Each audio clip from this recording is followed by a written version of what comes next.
नमस्कार। Local news की इस एपिसोड में आपका स्वागत है। आज हम कांकेर जिले के उस ऑडियो की बात करने वाले हैं जिस ऑडियो के वायरल होते ही प्रदेश सरकार की और प्रशासन की भद्द पिट गई। यानी आप कह सकते हैं कि इसके अंदर रिश्वत का खेल किस कदर चल रहा है, इसकी जानकारी खुलेआम लोगों को हो गई।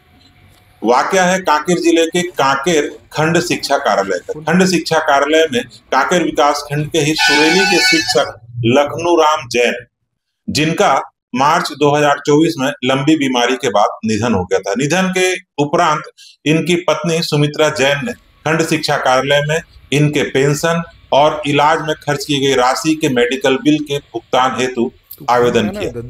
शिक्षक स्वर्गीय लखनऊ राम जैन के निधन के बाद उनकी पत्नी सुमित्रा जैन ने खंड शिक्षा कार्यालय कांकेर में उनके पेंशन और इलाज में खर्च की गई राशि के मेडिकल बिल के भुगतान हेतु आवेदन किया। यहीं से इनकी उलझनें शुरू हो गई। मेडिकल बिल के भुगतान और पेंशन के मामले को निपटाने के लिए खंड शिक्षा कार्यालय में लगातार पैसे की मांग की जाती रही और उसमें भी सौदेबाजी ऐसी जैसे हम साप्ताहिक सब्जी बाजार से सब्जी खरीद रहे हैं।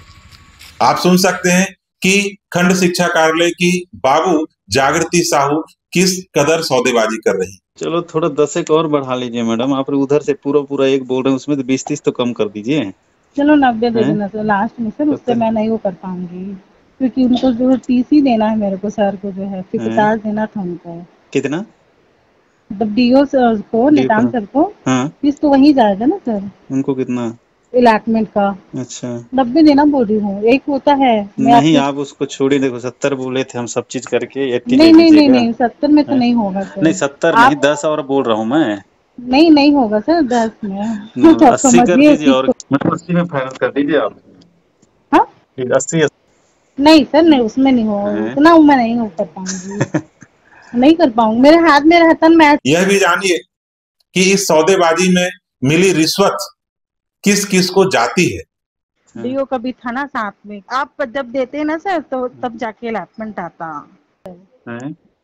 अमाउंट का 10% ट्रेजरी को जाता है, 20% आपको वहां जाता है।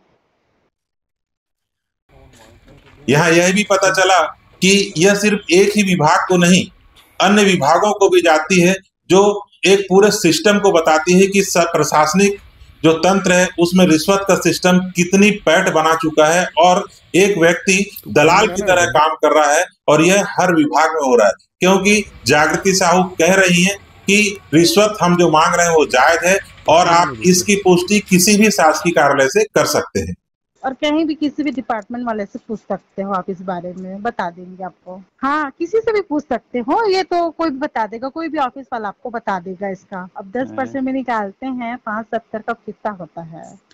आपको बता दें कि जब स्वर्गीय लखनऊ राम जैन की पत्नी सुमित्रा जैन ने आवेदन किया, उसके बाद लंबे समय तक तो उनके आवेदन पर कोई विचार ही नहीं किया गया। कुछ दिनों पश्चात जब पुनः शिक्षा अधिकारी के कार्यालय में संपर्क किया गया तो सीधे उनसे 1 लाख रुपए की मांग कर दी गई, वो भी 5,60,000 रुपए के मेडिकल बिल के बदले। जब उनसे और बात हुई तो उन्होंने कहा कि इतना तो लगता ही है, आप किसी भी शासकीय कार्यालय में जाकर इस बात का पता लगा सकते हैं। आप अगर देते हैं ना उसी का तो 57 को वही जाता है 50 जो है। हाँ वही जाता, क्योंकि जो 5,70,000 का बिल है तो डीओ को वही जाता। तो अब जो आपका बात हम लोग मान लिए, चलो 70 अब हमको बिल निकालने के लिए दे दीजिए, लेकिन उसको जो है तो 80 कर दीजिए। 80 बराबर एकदम। नहीं ठीक बोल रही हूँ सर। नहीं मैडम आप देखिए, अरे कम से कम आप अपने हैं बाजू वाले गांव के बोल के मैं इतना बोल रही हूँ। अब आप सोचिए कि प्रशासन का तंत्र कितना भ्रष्ट हो चुका है और किस हद तक नीचे गिर चुके हैं। जो व्यक्ति जीवन भर शासकीय सेवा में काम करने के बाद पेंशन को अपनी पूंजी मानता है, उस पूंजी पर और शासन द्वारा दिए जाने वाले भत्तों पर इन लोगों की किस तरह से निगाहें लगी हुई होती हैं, इससे अच्छा कोई उदाहरण आपको नहीं मिलता। सब कुछ जो 10% के हिसाब से आता है। आप 3,000 रुपए लेने भी जाओगे ना तो सर को 1,500 रुपए दोगे आपको लास्ट में, क्योंकि वो भी ऊपर चलाए रहते हैं। आप 10 कम कर रहे हैं, 90 कर रहे हैं तो 85 कर दीजिए। 5 और मान लीजिए। नहीं हो पाएगा सर उतना। आप समझिए उस चीज को, आप खुद गुड़ा भाग कर लीजिए। आप खुद कर्मचारी हैं। यहाँ तो देखिए सब चीज होता समझ रही हूँ, लेकिन जो है ना क्या मतलब देगा, वो भी बोलेंगे। अब मैं देने जाऊंगी सम्मान, मैं पहले बोले सम्मानजनक मिलना चाहिए चाहती थी। तो सम्मानजनक है ना मैडम, अब सम्मानजनक, अब हमारी में सम्मानजनक में साहब भी क्या बिल्डिंग थोड़ी ना गाड़ेंगे।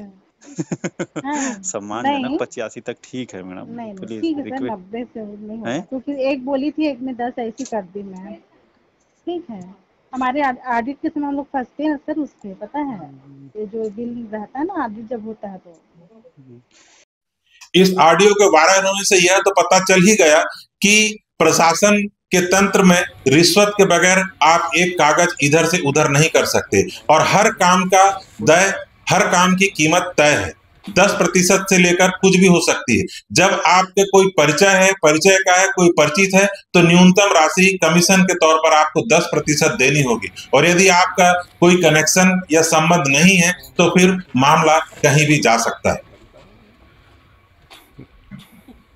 इस पर जिला शिक्षा अधिकारी अशोक पटेल ने तत्काल कार्रवाई करते हुए जागृति साहू और पेंशन को मामले को देखने वाली बाबू दीपा निषाद को निलंबित कर दिया और कांकेर खंड शिक्षा अधिकारी के कार्यालय से अन्यत्र स्थानों पर उन्हें संबद्ध कर दिया। परंतु यह बात यहीं पर खत्म नहीं होती, क्योंकि इन पीड़ितों को यहां तक पहुंचने के लिए कई बार कांकेर कलेक्टर के दरवाजे पर जाना पड़ा। जब कांकेर कलेक्टर के यहाँ इस बात की शिकायत की गई, तब जिला शिक्षा अधिकारी ने इनके भुगतान तो कर दिया, परंतु इन 2 जिम्मेदारों पर कोई कार्रवाई नहीं की। यह तो तब हुआ जब यह ऑडियो समाज में आ गया, लोगों के सामने आ गया, तब शिक्षा विभाग ने अपनी बेइज्जती से बचने के लिए इन दोनों को निलंबित कर अपने जिम्मेदारी से पल्ला झाड़ लिया। हाँ, ये विकासखंड शिक्षा अधिकारी कार्यालय कांकेर का मामला है। वहाँ कुछ महिला लिपिक हैं जिनके द्वारा पेंशनर्स लोगों से उनके क्लेम के संबंध में पैसे की डिमांड की जाती रही है। इससे पूर्व में भी जिनको निलंबित किया गया उनकी शिकायतें आती रही है और जांच भी हुई है। लेकिन कल पेंशनर समाज संघ से 15 से 20 लोग हमारे पास आए और उन्होंने एक ऑडियो मुझे दिया और ऑडियो सुनाया जो काफ़ी दिनों से वायरल हो रहा था, जो मेरे पास नहीं था। कल जब उनके द्वारा ऑडियो मुझे सुनाया गया, हमने देखा उसको, और उसके बाद तत्काल उस पर कार्रवाई करते हुए हमने उस दोनों लिपिकों को निलंबित किया। इस ऑडियो में यह स्पष्ट हो गया कि रिश्वत की राशि ऊपर किन किन अधिकारियों तक जाती है। ऐसे भी कई मामले हैं जहां जिले के वरिष्ठ अधिकारी घूस तो नहीं लेते, पर उनके नाम पर यह बाबू या अधिकारियों के एजेंट उनसे वसूली कर लेते हैं और उनके हिस्से की राशि भी हजम कर जाते हैं। आगे देखना होगा कि भाजपा की नई सरकार छत्तीसगढ़ में नई इबारत लिखने का प्रयास कर रही है और कह रही है कि हम भ्रष्टाचार मुक्त प्रदेश को बनाएंगे, परंतु इस तरह के लोगों के रहने के बाद क्या भ्रष्टाचार से प्रदेश की भोली भाली जनता को और निरीह कर्मचारियों को कोई राहत मिल पाएगी, यह आने वाला समय ही बताएगा, क्योंकि सरकार भाजपा की है। इसी तरह की खबरों के लिए बने रहिए लोकल न्यूज में हमारे साथ।